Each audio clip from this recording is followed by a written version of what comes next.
A lot of people, when I started helping refugees in Chios, a lot of people asked me, why do you want to help these people? They're not all war victims, they're not all refugees, they're just using us. They just come to our country to take our resources. They're taking advantage of the system. Why do you want to help refugees? First of all, I didn't agree with that completely. I know that a lot of them are economic migrants for economic reasons, and that amongst those people are also true asylum seekers, as evidenced by my experience with a homosexual atheist from Iran who couldn't exist there, whose parents were dissidents and were murdered by the government because of that, because of their own political views, as evidenced by Michael from Eritrea, who, rather than be forced to enlist in a dictator's army for an unknown amount of time to do unknown horrors, decided to set forth for Europe. Or like Suleiman, who after the Turks invaded his family's land in Syria to set up their perimeter around Idlib, they took over Kurdish land and his family's 2,000 olive trees. And as a Kurd, they felt unsafe, and so they left their country and they left their property behind. As evidenced by all these people, as evidenced by Mahmoud from Iran, whose wife led him to Christianity and who lost his job because he was talking about Christianity, and then who was sought by his government because they had heard that he was changing his religion. By all these people like them, by, how about Ali from Afghanistan, whose brother helped Italian soldiers in Afghanistan, and so his whole family felt unsafe, under threat from the Taliban. These are not traditional refugees, right? But they're true asylum seekers, and they came to Chios. And then there's one more reason why, one very important reason why I felt an obligation to help. And that is because of the fact that my father, Nicholas, was a child during World War II when this island, this is an island, was occupied by the Nazis. And the Nazis, there was World War II was underway, and the island was bled of its resources. And my family, my grandmother and my father, my Aunt Maria, my Aunt Poppy, my Uncle Adoni, and my Uncle George were starving to death. My grandmother was up on the mountain collecting greens for the family to eat, and mushrooms.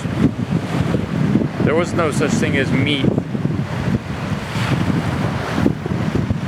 And they were too afraid to go fishing.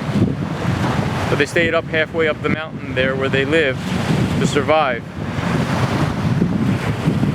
And she told her brother, I feel like jumping from this cliff now.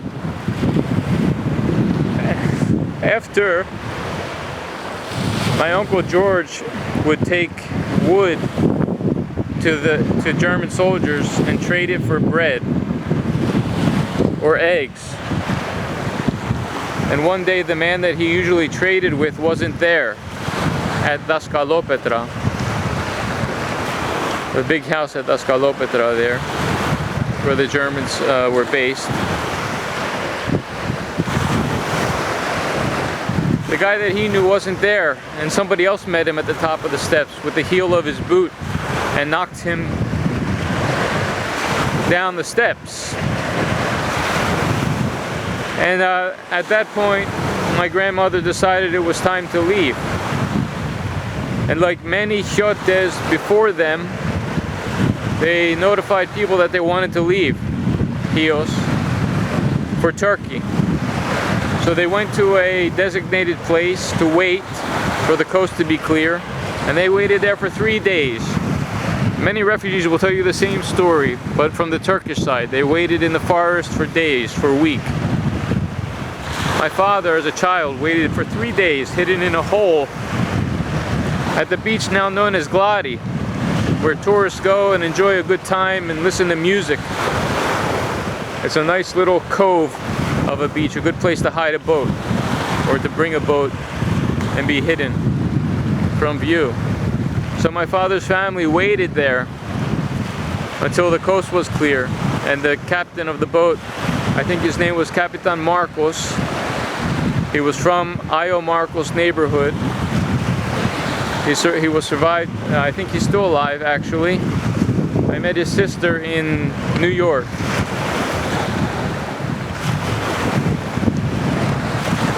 And he took them to Turkey. And they survived in Cesme for 8 months. And then they went to, guess where? Aleppo, Syria. You see the irony? Greeks were kept safe in Syria. Greeks were kept safe in Syria from the Nazis. And they were kept safe in Turkey. And from Syria, after staying there for 9 months, they went to the Sinai, where my father said he passed the rest of the war. And he said for him and the kids, they played and they fished. It was a joyful time. It was a pleasant time. And so when I headed up a program at the camp for children for 3 months called WWII Games, where we had the children take part in fun activities, playing games and doing arts and crafts, but mostly just having fun, singing, just having fun, I saw in the face of a little boy my father.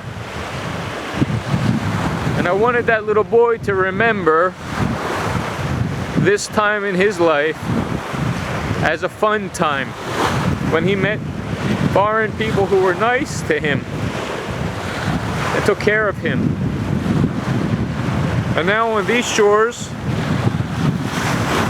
these same shores, refugees have been arriving for the last 5 years, and asylum seekers, and migrants.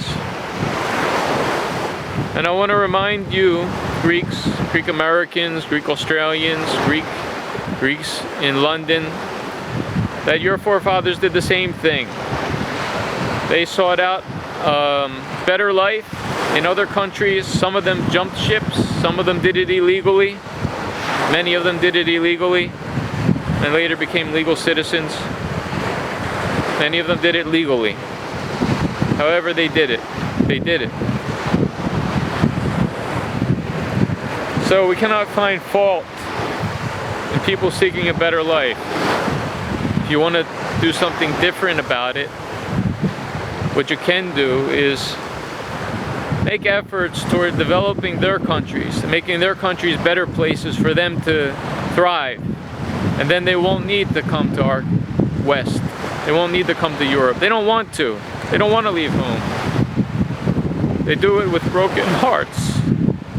They're leaving behind their homeland. Trust me, they don't want to leave home. Some of them want to go back.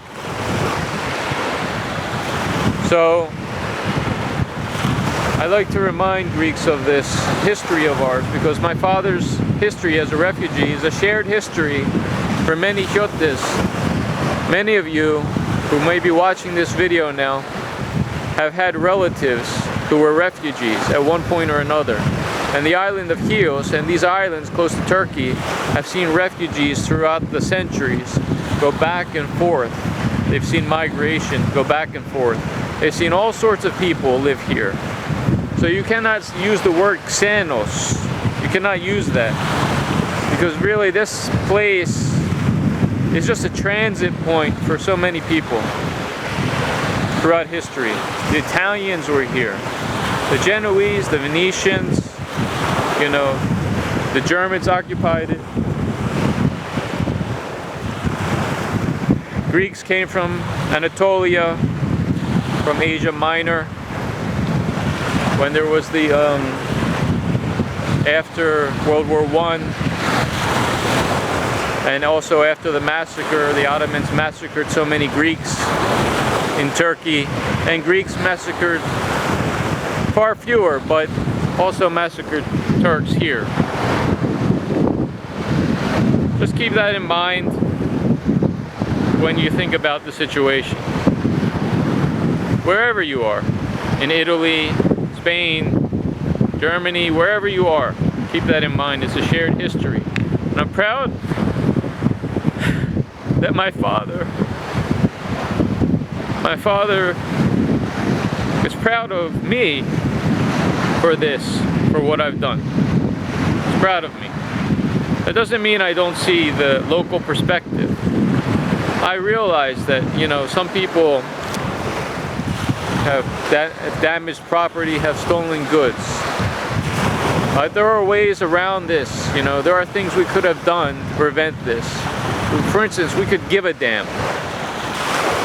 We could be policing the camp better. There shouldn't be drugs in the camp. We could be giving them containers to live in so they don't have to cut down trees to stay warm because they're living in tents. Because the camp is overloaded. And if the camp is overloaded and we have people in tents and we can't put in containers for whatever reason, we can send them to another location. We need to give a damn about human lives. I didn't start as a humanitarian here. I started in New York after my time on Wall Street. I'm going to tell you about that next.